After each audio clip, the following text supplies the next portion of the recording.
Hello and welcome to New Filmmakers Los Angeles in partnership with Movie Maker magazine. My name is Danny DeLillo. We're here at the South Park Center. I'm delighted to be joined with Lee with his fantastic movie, 10 Years. Let's take a look at the clip.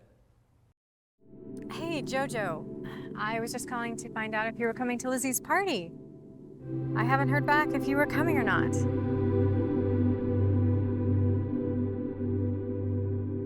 Many of you have been quiet, not letting me know if you'd be able to make it, but there's plenty of food and drink. Let's celebrate Lizzie.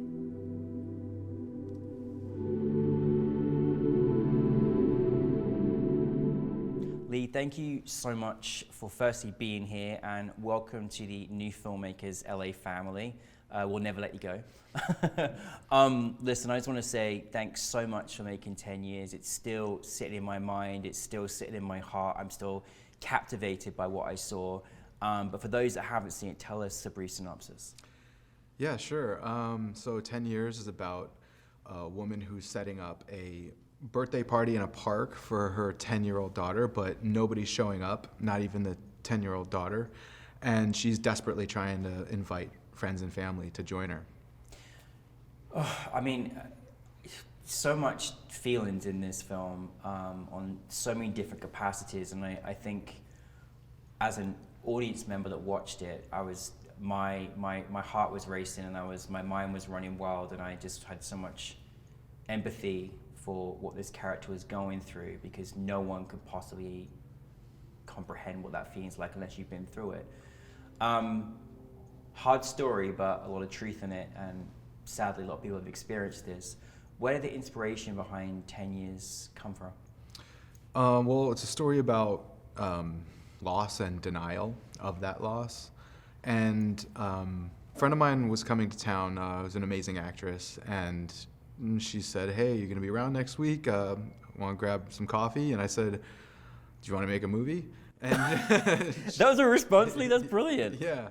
And she said, "Yeah, why not? Let's do it." So it was a Tuesday, so I started writing, and on Saturday we got together and made it. And in the writing, yeah, in the writing process, I thought, let me like dig deep down inside of myself and see what kind of pain and angst I can pull out that I can express on film, because I feel like these days we're always looking for something extremely hopeful to watch, and I think sometimes, that's great, but I think at the same time we can deny ourselves some of the real truth and sadness that we don't allow ourselves to express, and we don't allow ourselves to feel those feelings.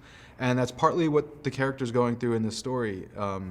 She denies herself the ability to feel any real pain by denying the reality that her daughter is gone. And she tries to hold the spirit of her daughter alive and continue celebrating her birthday every year. But everyone else has let it go long ago and is trying to get her to realize it's over.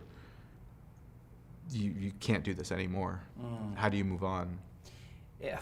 It's desperately sad, because it's something that you never wish upon anybody to go through and experience, but grief and pain works in so many different ways, and so you can understand it from obviously the father's perspective and from the friend's perspective, but it was excruciating to watch, because you showed this very bright scenario.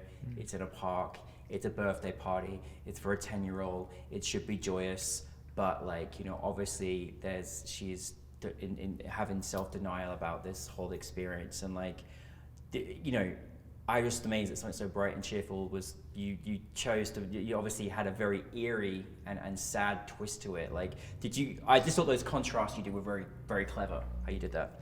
Thank you. Yeah. Well, it's funny because I was at a park one day watching this woman setting up for a party, and I was wondering, what if nobody shows up?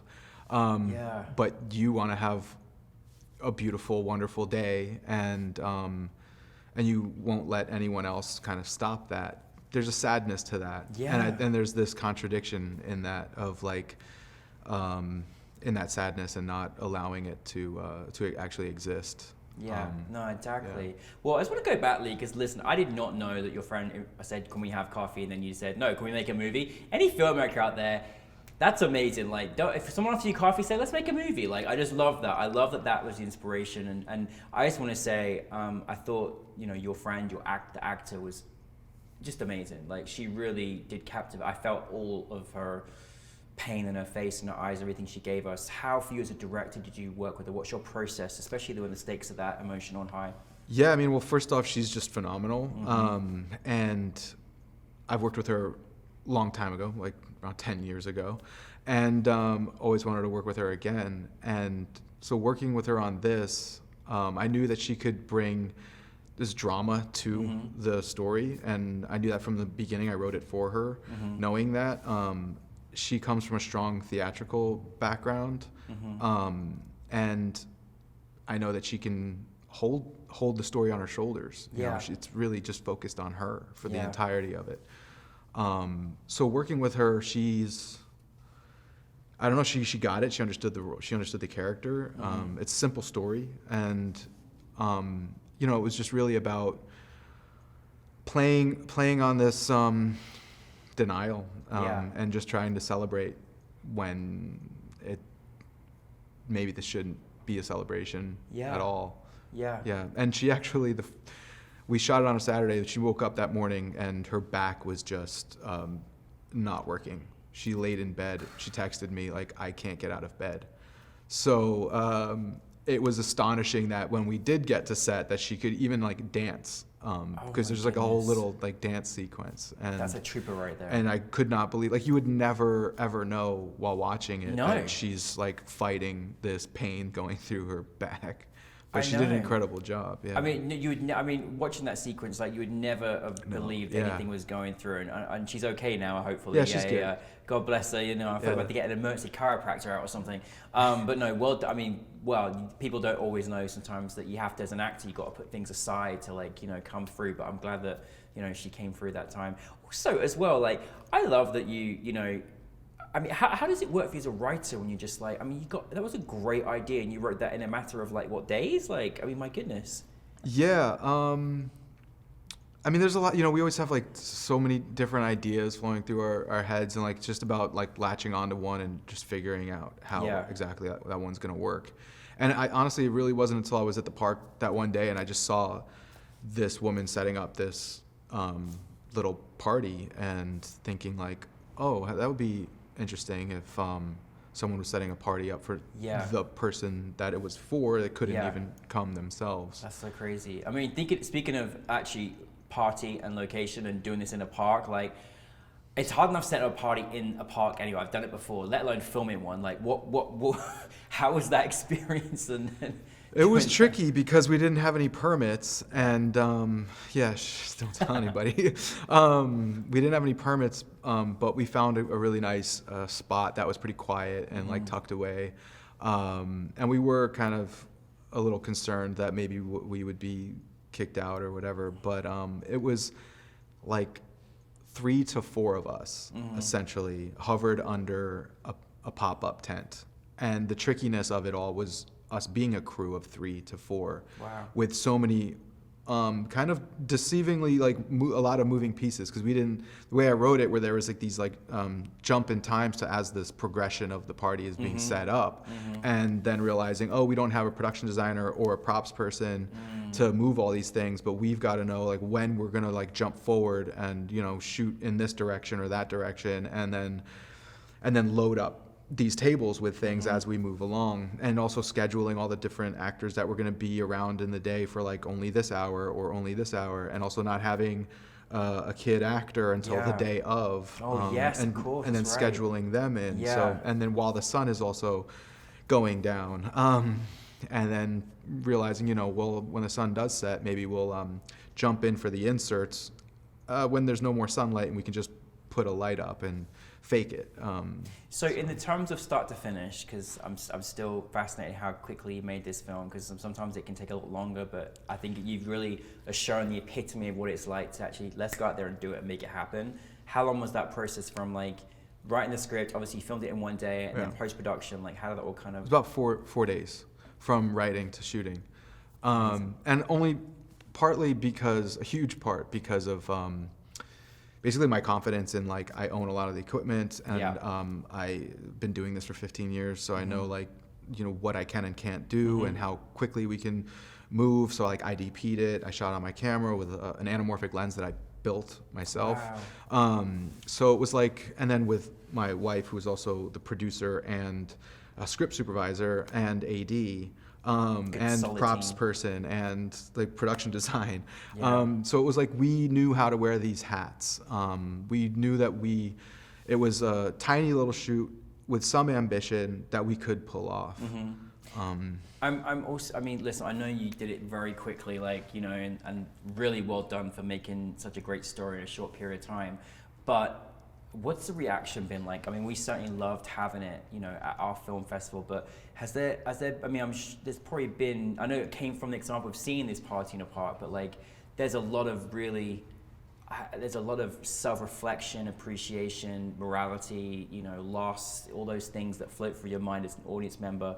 What's the reaction been like for you taking this film on the road? I think some of the reaction has been surprise in the humor and the amount of like positivity that exists in the world, because the story is a dramatic story. So I've gotten some reactions where people weren't expecting it to be as light in certain areas or as comedic in certain areas, and that was intentional because it is a drama. But the lows are only so low with the amount of highs. So if you make the highs that high, then you can really get to a lower place. Absolutely. And have that contrast working. So yeah. What's next for you, Lee? I just finished a science fiction short about time travel and about a Palestinian American family that's a family of scientists that have been trying to work on this and solve and finally figure out the crucial key to this form of time travel through consciousness. Oh, wow. And we just shot it last weekend, and I'm so excited to get into post and go through that process. Yeah, it's amazing. I want to see it already. That's fantastic. That's amazing. Where are we time traveling to? Well, there's like a macro level and micro level of the time travel. So the actual time travel itself, and this is the crux of the story, is these scientists figuring out how to make this time travel work outside of 10 minutes. Wow. So like they can jump 10 minutes into the future and into the past. Wow. But they're trying to go further, and like the idea is to get to 24 hours into the future and into the past. And but through them figuring this out, we jump as a story into the 90s and into the 70s, as they're like the previous generation of this family has been trying to work on this since the 70s. So we jump from 2024 to 1998, and then there's a VHS tape that we see that when it's put on the TV screen throws us into 1976 when the program first began. So we get to see these different like time periods, even though we're like not jumping to those time periods because of the time travel, but we are in the story to get to the type of time travel that they're trying to create. That's really cool. It's super brilliant. I'm looking forward to that one as well. Fun. It's excellent. And so with all this being said, with your experience thus far, everything you've kind of learned and gathered, like, final question, as a filmmaker, like, what kind of advice do you have for our filmmaking audience? What do you go by? What inspires you about being a creative artist? I think first is the nature of storytelling. That's like always going to be the heart of filmmaking, and it's easy to just generally say storytelling, but like understand the mechanics of storytelling and explore within that. Know how to create a setup, have a middle, and then a climax to that setup for a significant and cathartic ending. And that can apply to like many subjects. And then after that comes applying the cinematic language to the story, because cinema is a lot about imagery and sound. Yep. So how can you best suit the imagery and sound to that idea and that premise? So that's the first thing. Next thing I would say is find a group of people that want to make movies with you. Yeah, absolutely. And then I think everything else can kind of fit in after that. Yeah, no, fantastic. And I think, you know, you're the epitome of just getting out there and doing the work and making something. And I think that's so special, such a special, unique thing to be able to say, let's just make something. Because we're all kind of scared and in fear of things, and actually get out there and do it, and then look what you make, you get 10 years.